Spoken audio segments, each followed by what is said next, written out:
Hey, this is going to be StarCraft 2 History, Part 16.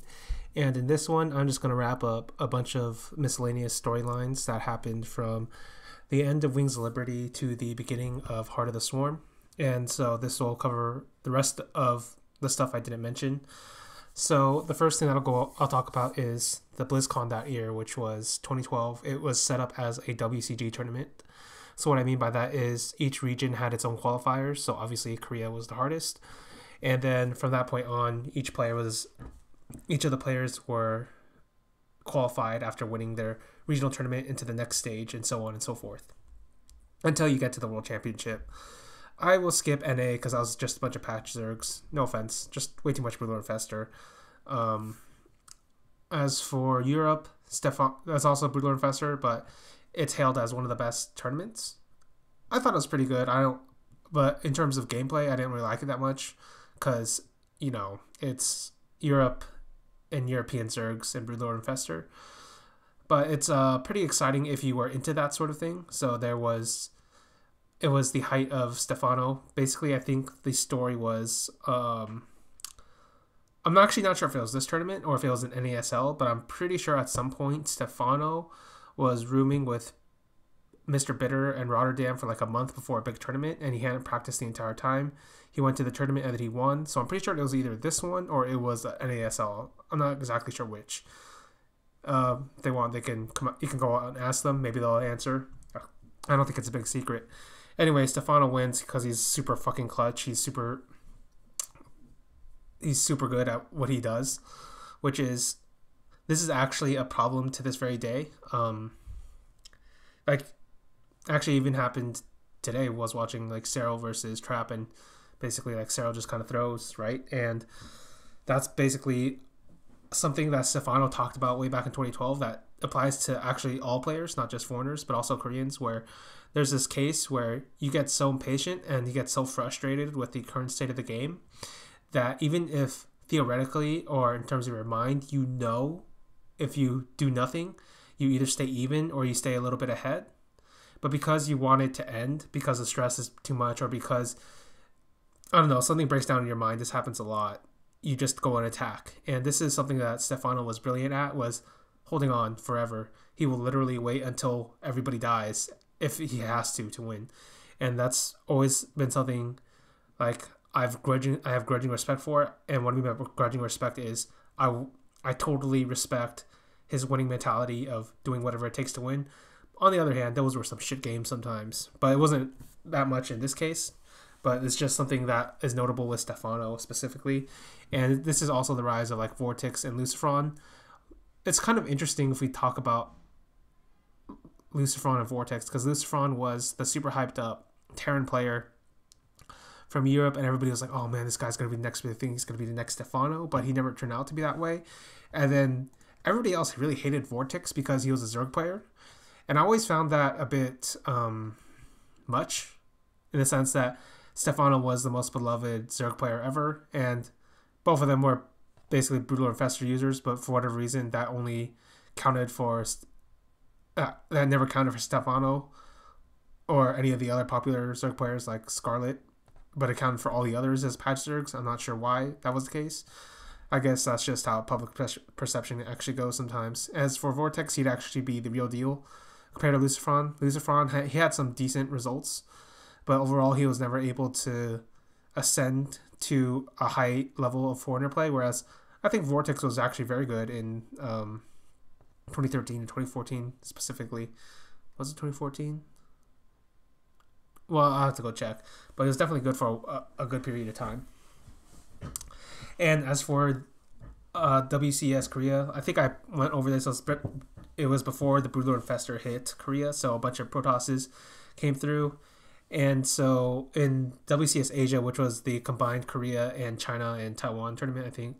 Actually, I'm not sure if Taiwan was in there. But basically, like, Rain wins that one. And Rain basically like proves himself to be the best PvP player. And the actual BlizzCon itself, which was held in China, and had the amazing meme of Spider, which was the technical guy, because everything fucked up at that tournament, and everything was terrible. I think Mr. Bitter got mugged at that tournament, so that was pretty, like, overall, like, everything was terrible for everyone, apparently, who went over there. And the reason I remember this tournament is because I thought Rain should have won this tournament because he was the best PvP player, but he chokes in one of the few times you actually see him choke against Creator, where Creator does a 4-gate, and all Rain has to do is correctly place the force field, and if he correctly places the force field, he can warp in another sentry and then like indefinitely hold off the 4-gate, but he misses, and then Creator gets off the ramp. Creator kills him in like the 5th game, and then it's Creator versus Parting in the finals, and Parting beats Creator. So that's kind of a quick summary of that. As for other stuff, I want to talk about Polus versus Stephano. This isn't... There was a bunch of tournaments called Lone Star Clash. It was hosted by Tespa. They don't really exist in the same capacity as they do now, I guess. In the sense, like, it was just starting back then. And so they were trying to decide between, I believe, doing like local collegiate stuff and like going into like actual TO. I think they ended up just doing a bunch of college stuff for Blizzard. Somebody can correct me if I'm wrong, but I'm pretty sure that's what they do now.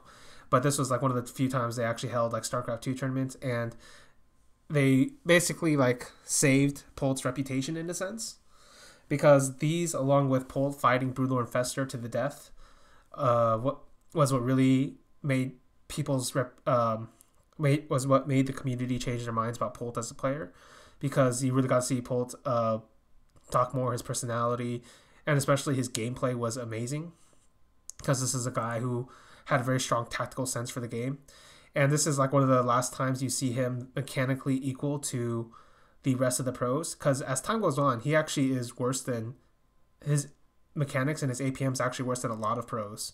Like, I'd say like the average WCS NA pro, the foreigner ones, were probably mechanically better than Polus was. It's just Polus was way smarter than almost everybody he played against. And like, it's actually a similar like story to MMA too. So I guess it's just something about those old school Terrans, right? All smart and shit. And then the final bit I'll talk about is Bomber. Bomber was another player, like, not to the same degree as Tasia or MVP, but he was a guy who did try to fight Broodlord and Fester to the last breath. He had some inspired runs, specifically like IPL 4. But beyond that, like, this is a guy whose hype had basically burned out, because a lot of people thought he would be the next big thing after MVP. It turned out MVP was the next big thing after MVP. It wasn't Bomber. So it was too bad for Bomber. And this actually goes into his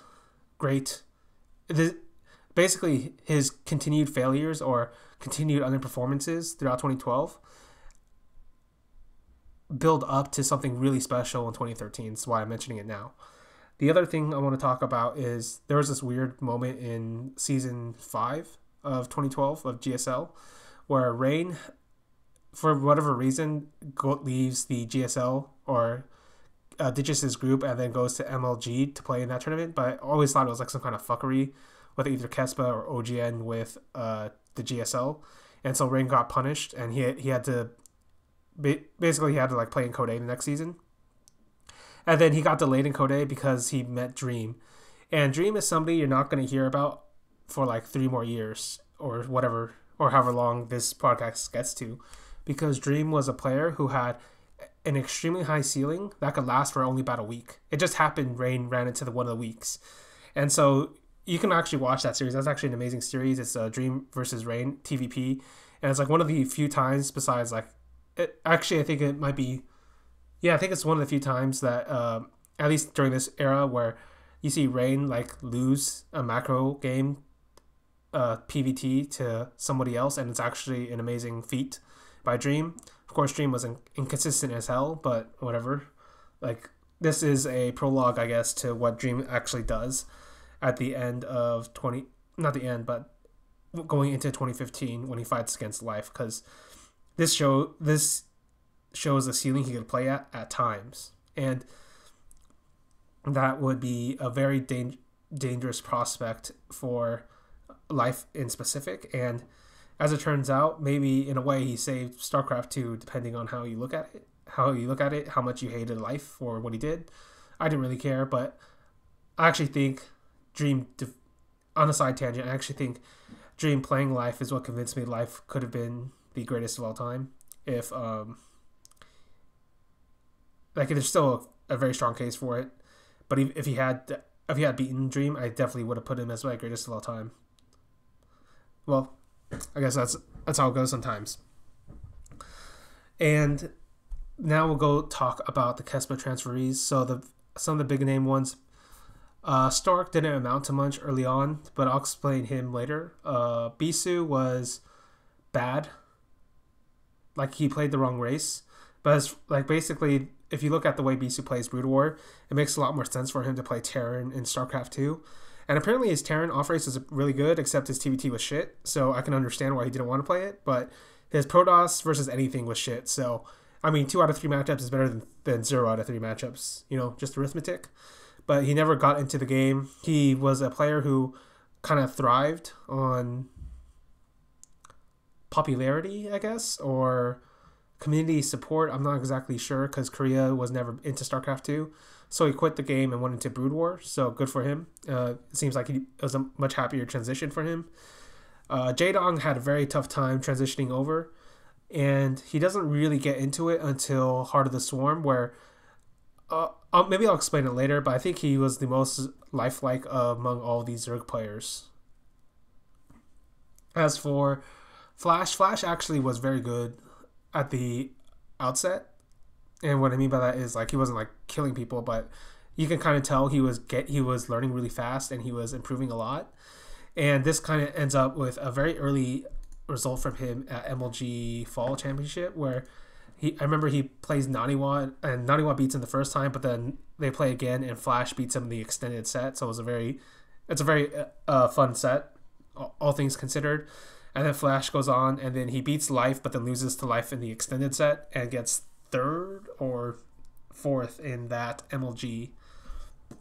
Right, and another thing you want to talk about when we talk about Flash in Wings of Liberty is his, like, there's these 2 series you should watch, and it's Flash versus Ryung. And I talked about Ryung a little bit. This guy was a TVT specialist, and the reason he was a TVT specialist was because he was so exceptional at positioning. And if you remember Flash from Heart of the Swarm, or if you didn't see him, this guy played very similar to Innovation. So he was all about the parade pushes and the aggressive timing attacks as Terran.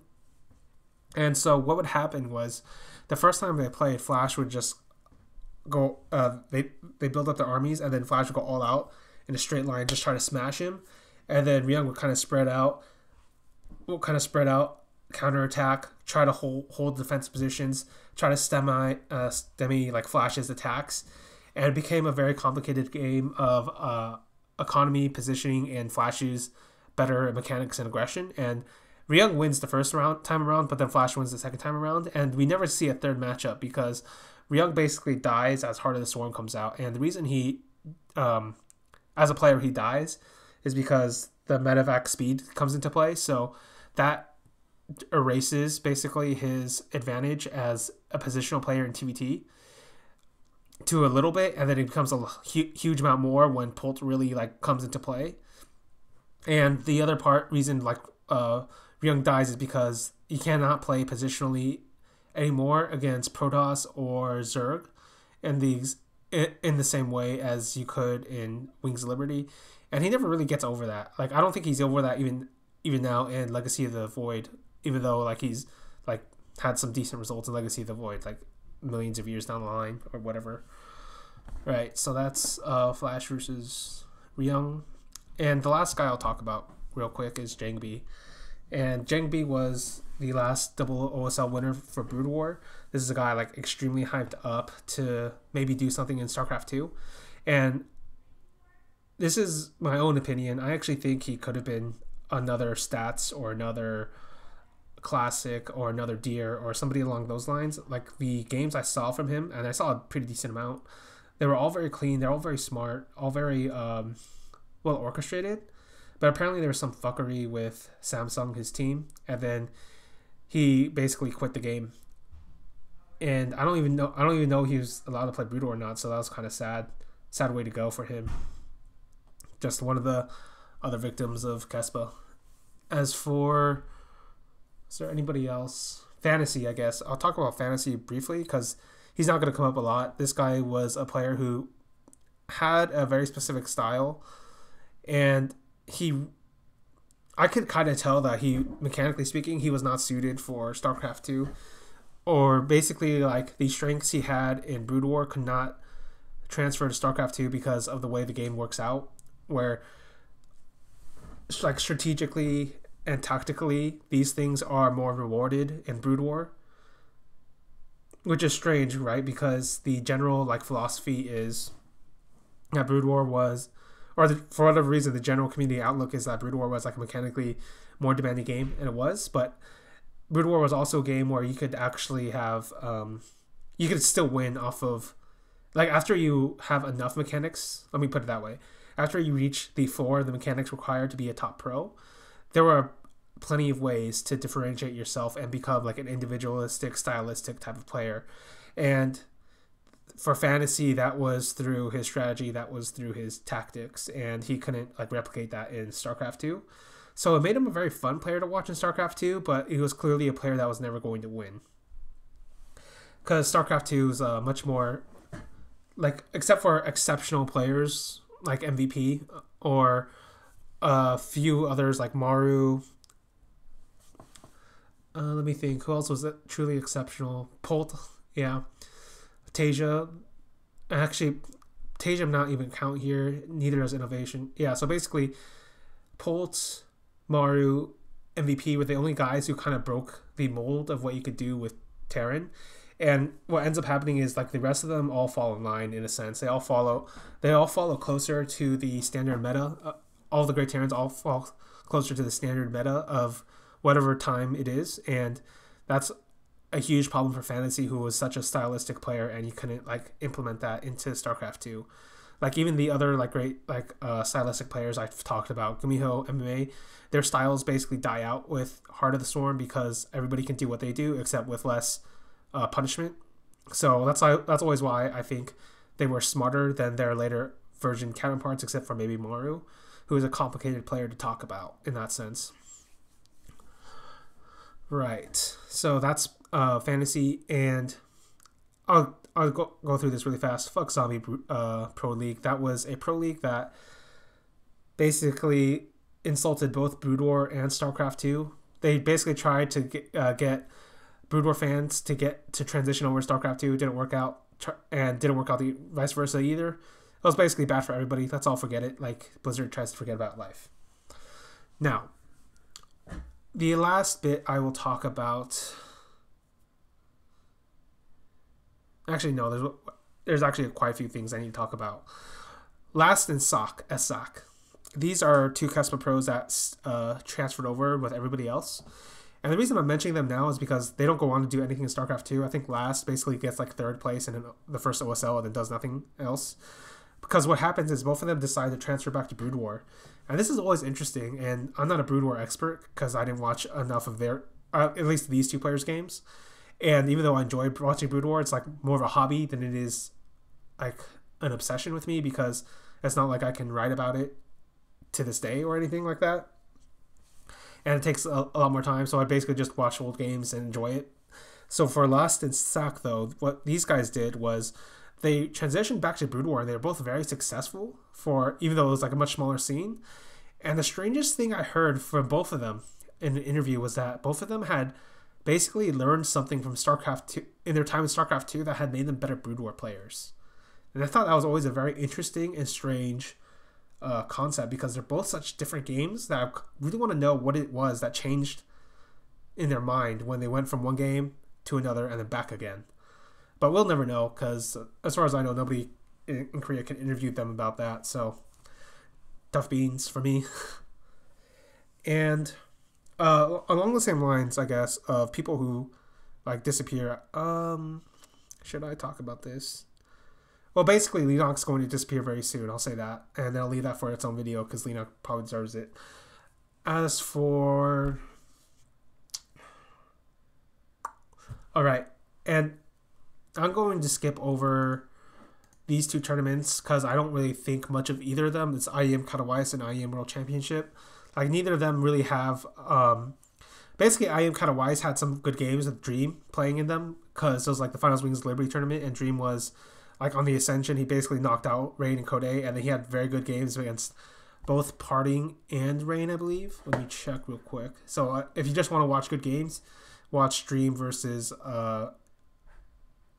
Parting. Yeah, it wasn't Rain here. Watch Dream versus Parting because that's actually a very good TVP game, and in a sense, it might be like the apex of TVP as an entertaining matchup, which is strange because it's only for one tournament. It's only for one matchup even, but whatever.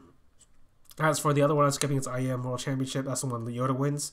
It doesn't really have an effect on the rest of the storylines or anything in StarCraft 2. Like, first was pretty good, but that's about it. Like, that's all you can take from it. Like, Yoda, he doesn't ever reach this level again. He's like okay in WCS EU. He's just a very average meh Terran. Like, he was kind of hyped up by his like teammates. Like, oh, he's gonna be the next MVP. Totally wasn't. And he ends up being a match fixer also. So, fuck that guy, I guess.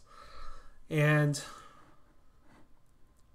let's see. The last tournament I will get into, and I think I talked about this briefly in the live video, was MLG Winter. And the reason I want to talk about this is because it kind of sets the stage for the first GSL. And basically, at this MLG Winter, it's actually very soon in Heart of the Swarm, and everybody thought Zerg was toast against Terran.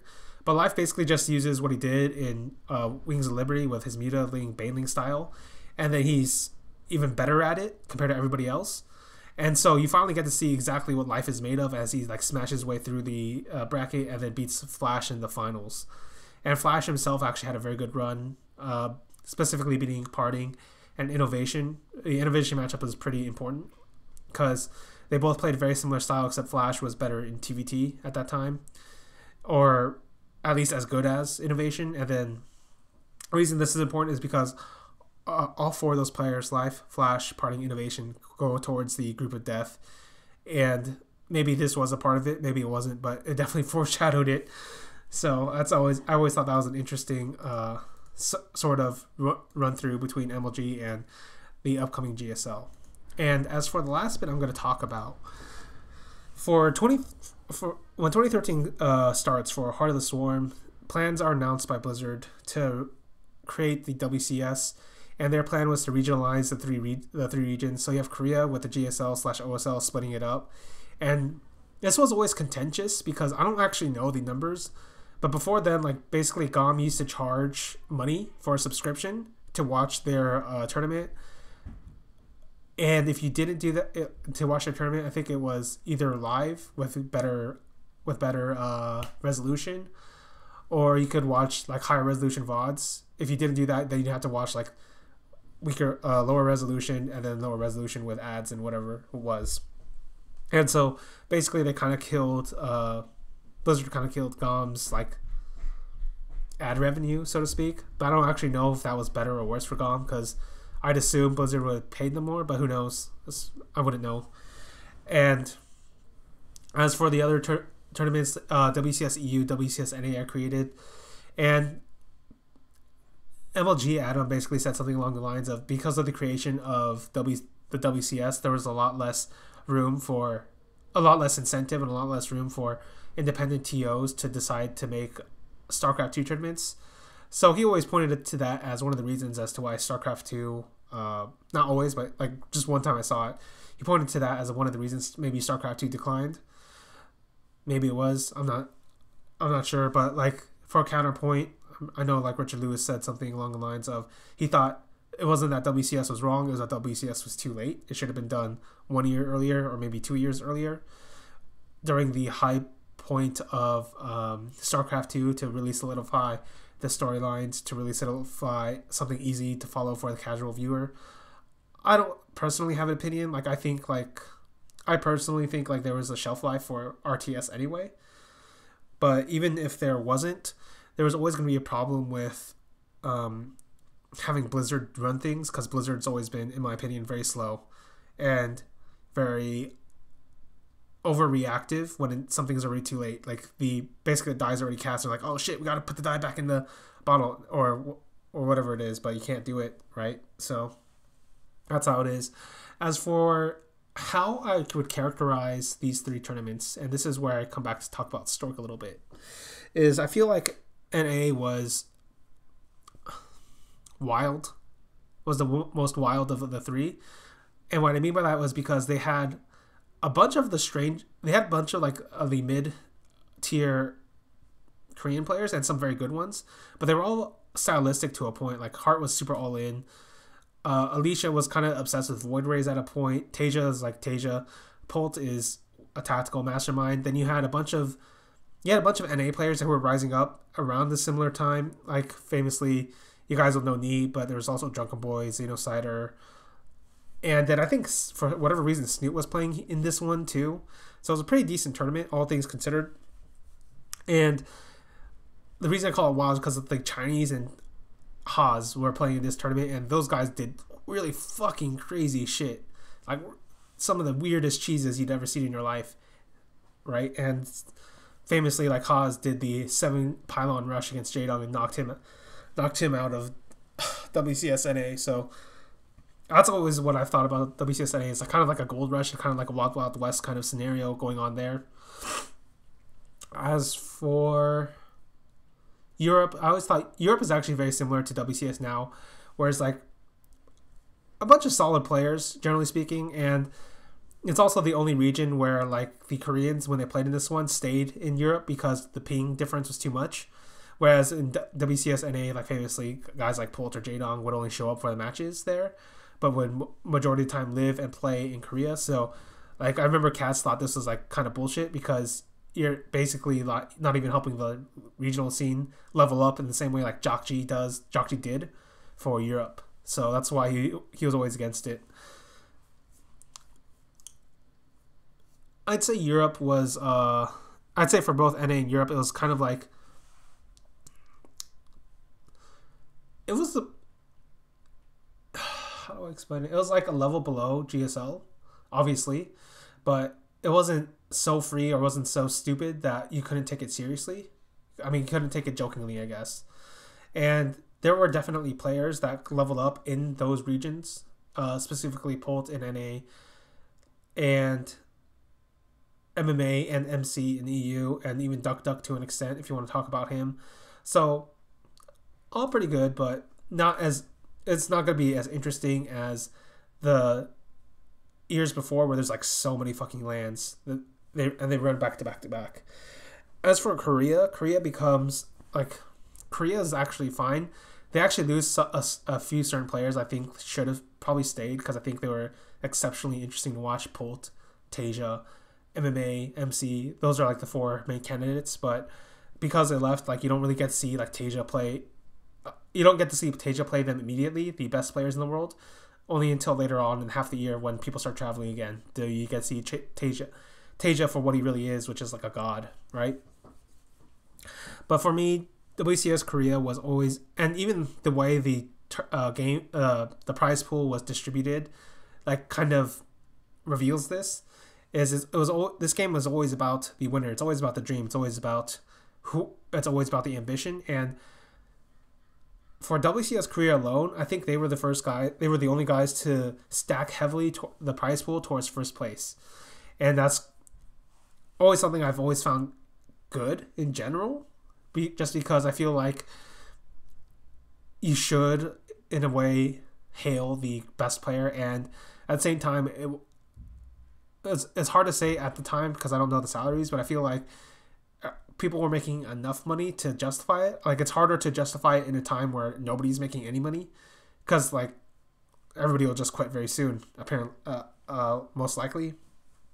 So it's hard to say about incentive and all that, but the reason I feel like Korea was about the victor and it's about ambition, it's about persistence, is like guys like Stork or guys like Yu-Gi-Oh! Like these guys were like bottom feeders for the majority of their time, but like Yu-Gi-Oh! For instance, he joined Root in 2013, and he could have moved from GSL to WCS NA, and he didn't. And I feel like the only reason he did that was because he wanted to prove he was still able to compete. He could still beat the best, and he actually did like upset Flash once at a foreigner tournament, and this was a guy who like basically fought to the death. And even though he basically doesn't do anything, I always have a certain amount of respect for guys who are like that crazy.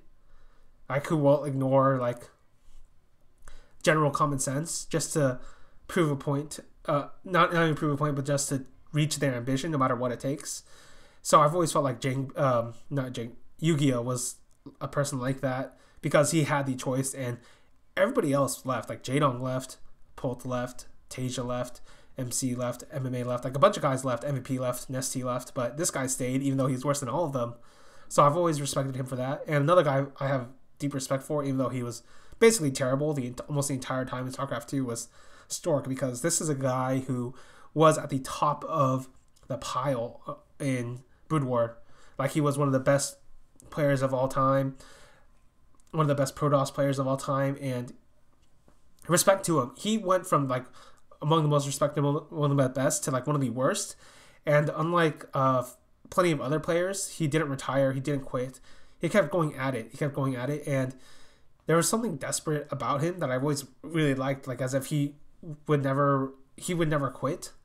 And I've always respected that of players, even though I always have a certain respect for that, even if like I want them to stop in a sense because they're so bad. But at least in Stork's case, he actually does make a brief rise up towards I think it was 2014, maybe into 2015 as a player, and I always had high amount of respect for somebody who can do that at the end of their career. And that's why I think, like, for me, like WCS Korea or GSL or OSL was always about this stupid like chase for being the best, being the greatest, and I think that's admirable. So I'll see you guys later.